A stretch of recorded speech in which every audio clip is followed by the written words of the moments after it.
Do you want to go to Korea, but you don't know how much to budget for? Don't worry, I got you. Like and subscribe for more videos like this. Hello everybody, welcome back to my channel. My name is Amanda and I am going to Korea. And let me tell you, it was not smooth sailing. There was ups and downs, rounds and rounds, but this is how I budgeted for Korea, how much money I put aside, how much money I've spent so far, and so forth and so forth. I am also no money guru, so the stuff that I'm saying, basically it worked for me, and I'm hoping it can help you too in some shape, way, or form. So without further ado, let's get into it. So in my hand, we have my laptop, and on my laptop, I basically have a breakdown of everything that I've spent so far.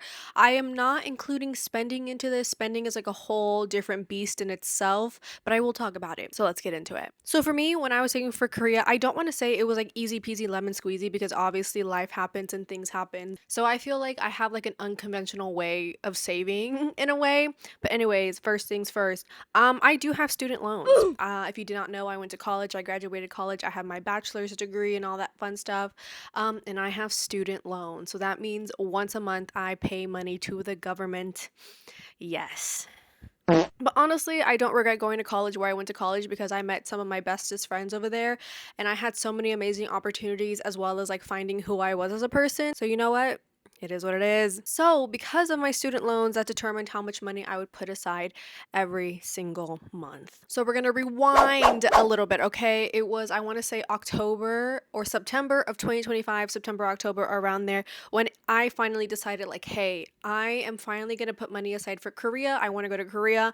And that was that. So, because I finally put my sights on, okay, I'm going to Korea, I'm doing this, I went on Amazon and I bought myself this bad boy. It is a 100 envelope saving challenge. I know people buy this for like other reasons, but I bought it solely to help me save for Korea. And I know a lot of other people have done it different ways where they've done like a savings account or they've done like a Roth and there's a bunch of things that you can do, but genuinely, if you're just a girly like me that doesn't want to open up bank accounts because you just don't want to, I don't know, I get scared and I know sometimes I should, but I don't want to. Because also for me personally, if I have a bank account and I have a username and password and it's easy for me to transfer money around, best believe I will be spending it. So what I did, every paycheck that I would get, I would take out cash and I would put it in this book. So with that being said about my student loans, pulling out cash and getting paid once a month, let me tell you. So every month, at least for my paycheck, would fluctuate every month depending on how much overtime I would work. Some months I would work more overtime than others. Therefore, I was able to put more money aside.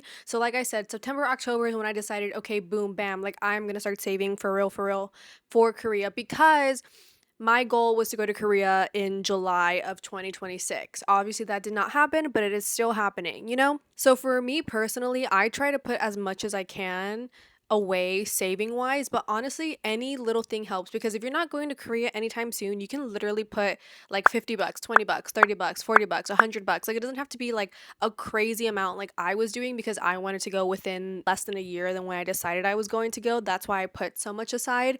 So for me, about every month, I would attempt to put $500 away. Yeah, I know $500 is a lot of money, but just depending on my paycheck and depending on my spending money that I needed for everyday life, if I had enough, I would put $500 aside. And I believe by the time January hit, I had around $2,000 saved. And honestly, guys, that was kind of crazy. And then when March hit, I was around the $3,000 mark, just a little bit shy of $3,000. But unfortunately, in April, some life things happened. So I did have to pull some money out of my Korea money. I know a lot of people are like, oh my God, you shouldn't have done that. You shouldn't have touched that. But hey, it is what it is. I did what I had to do, okay? And then, unfortunately, in the month of May, my little brother passed away. So, because of that, we were spending a lot of money, as one would say, right? So, again, I did have to pull a little bit of money from my Korea fund. So, because of that, I was spending money on certain things and I was using my credit card for it. So, I was like, you know what? I'm just going to use this money so I can pay it off because I need to, and it is what it is. And I also kind of figured that me going to Korea in July was not happening. So, in my mind, I was like, okay, don't worry about it. it, I'll just continue to put more money away as my paychecks come in, you know? But anyways, that is how I saved. And genuinely, you can save however you want. You can put it in a book like I did with cash. You can put it in a savings account. You can open up a different type of savings account. I know there's saving accounts where you can put money in and then every month it'll give you money back. You really have to do your own research on that. And because for me, I was planning on taking this trip within a year of me saying that I was going to do it, I knew that that probably wasn't the best option for me because I know depending on what bank you have, sometimes you'll only get like a couple of dollars more, which is still money, right? But I was like, no, it's okay. I'm going to do it my way, and I did it my way. But do your research. Genuinely, there's so many options out there, but honestly, you do you. So now, let's talk about the breakdown of everything that I did or how I figured out how much money I was basically going to spend for this. So when I decided to lock in, I decided to research everything that I could regarding Korea, meaning flights, hotels, transportation, and all that stuff. Okay. So, because of where I live, flights are a little bit more expensive than normal because I do live in a smaller city in Texas, but still, because we're farther away from like major cities like Austin, Houston, Dallas, it's gonna be a little bit more pricier. If you don't live in Texas and you have a similar situation for me, just know you're probably gonna be spending around $1,000 to $1,500 for a flight. But if you do live in a big city, like you live in Houston, Dallas, LA, Chicago, New York, Atlanta, like cities like that that have big international airports, usually your flights will probably be a little bit on the cheaper side. I know when I was looking into flying out of Austin, my flight ranged from $800 to $1,100. So it really just depends. And also depends when you book it. And I know for me, I intended to wait a little bit to buy my flight. But the day that I got my concert ticket for a concert in Korea, I just full sent it and I purchased it. And honestly, it was around the range that I thought it was going to be, so it wasn't anything crazy. So my flight in total for a round trip was actually $1,300.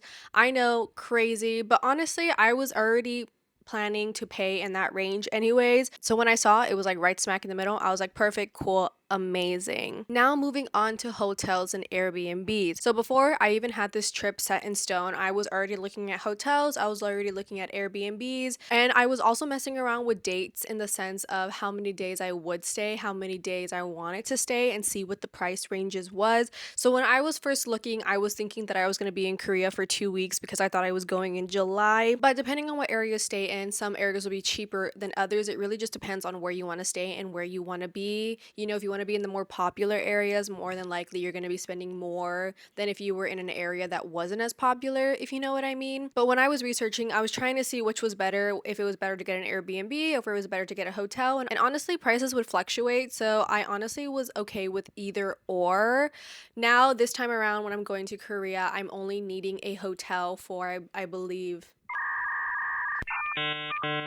for 5 days because, which I will get into a little bit later, I bought a concert ticket for a K-pop group and it comes with the hotel. But I'll get into that later. So for me, for staying 5 days, 4 nights at a Airbnb, our total was around $400, and I am going with a friend, so that was split in two. So I only ended up paying around 250, 240 for it, which is not bad at all. So if we combine that with the total of my flight, this is how much I'm paying so far. So far. All right. Which honestly, I don't think is bad. Like if you're only going to Korea and you're not going to a concert like I am, this is probably around the range that you're going to be paying if you're going with more than one person. Because I know for me, whenever I go on trips, I go with friends. So when I go with friends, I tend to split the cost of things. Obviously, I cannot split the cost of my flight because it's just me. But when it comes to hotel and other things like transportation and stuff like that, usually we'll split it in half. And that's how it is. But if you're going on your own, you're probably looking at around $300 more than what this total is right here. And that's not including shopping.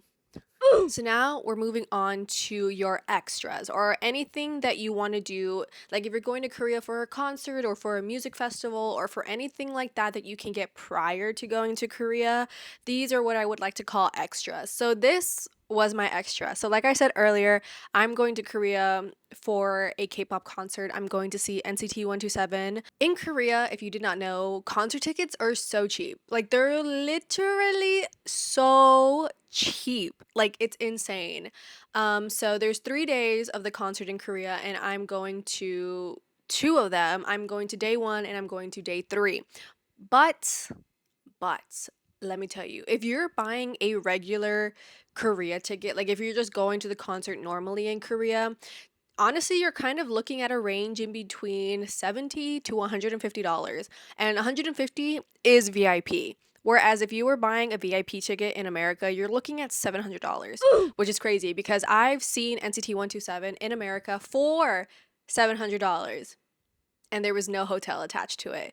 Whereas this time, I ended up buying the SM Global package for around $780, and that includes a free gift, my ticket to the show, my hotel, and also if you are a part of like the NCT 127 membership, you get an additional gift, and then you get transportation to and from the concert. So all that together was $780. And then for my day 3 ticket, I just got regular general admission, and that was, I believe, $112, which is not bad at all. Like I'm on the floor for $112. Crazy. So now with my tickets involved, this is how much I am spending so far for my trip in Korea. And this is not including spending money yet. So now we're getting into the spending money portion. When it comes to shopping in Korea, this is what I'm gonna do. I know, many people might not do this, but honestly, if I learned anything within these last few months, like it's literally you only live once, do the things that you want, have so much fun, and you can think about it later. Like money comes back. And I know a lot of people will be like, hey, that's bad advice.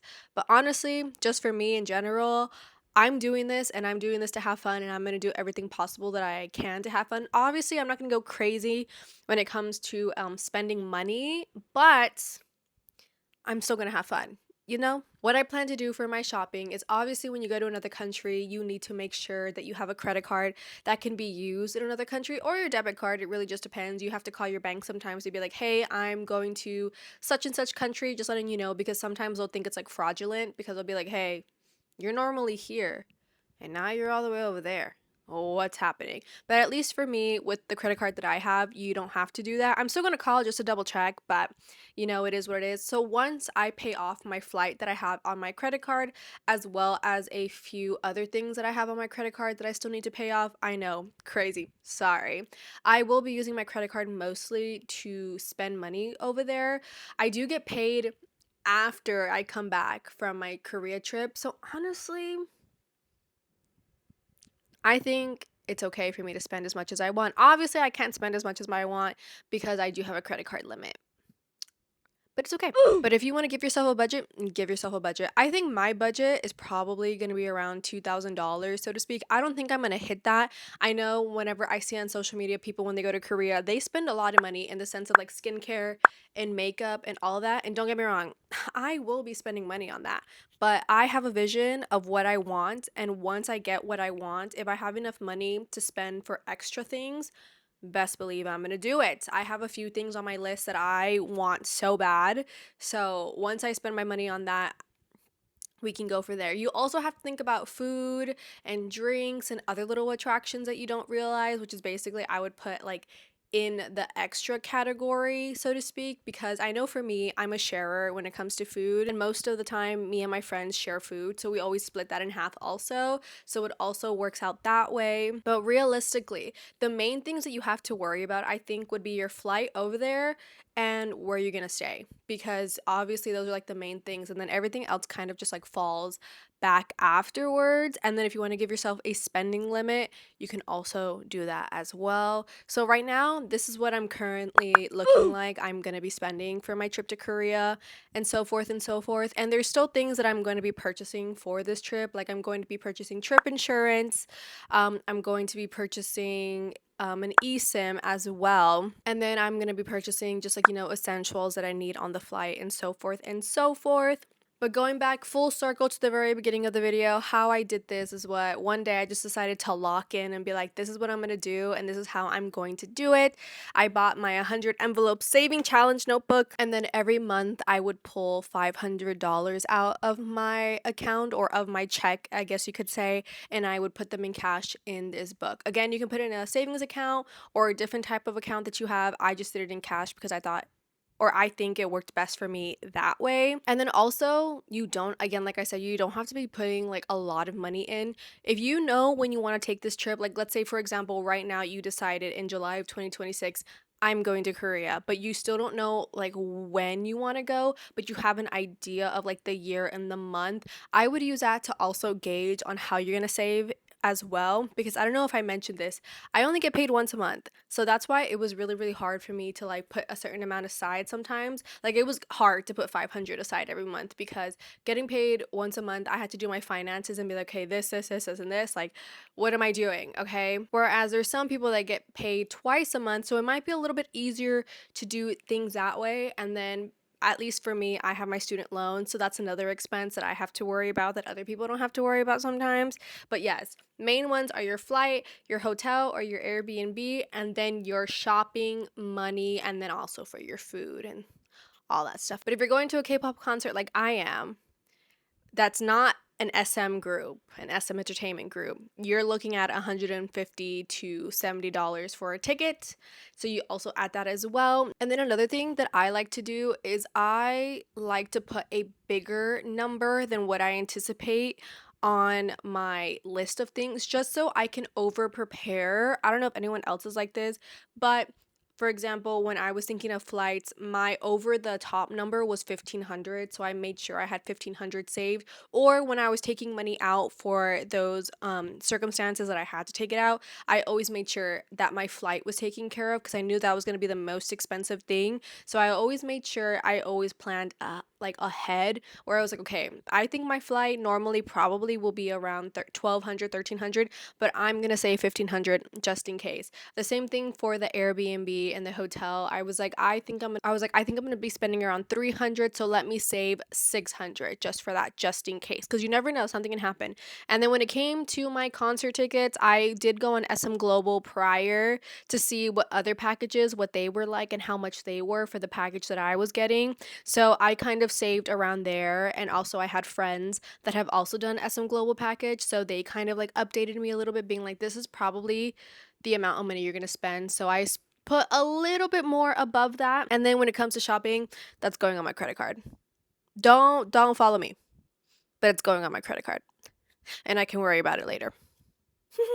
But yes. And then any extra money that I had come into my life, whether it was from social media or just from like other things that I would do, I would also put them in my notebook to save. And then sometimes I would also use it to pay off my credit card. But yeah, that's how I saved for Korea. Literally, I just locked in one day and was like, I'm going. And the rest is history. But if you have any other questions in regards to how I saved for Korea, or what you think, or you know what, if you just have any questions, just let me know, because I'm still figuring out things. Like, like I still have to buy my travel insurance. I still need to buy a few my eSIM, and I still need to buy essentials and things like that. I have my luggage, so that's a big plus. But I know there is so much more that goes into it. So if you have any other questions, let me know and I will try my best to answer it. So I genuinely hope that this video helped you in any shape, way, or form. Again, if you have any other questions, let me know. But thank you guys so much for watching. I hope you enjoyed, and I will see you in my next video. Bye!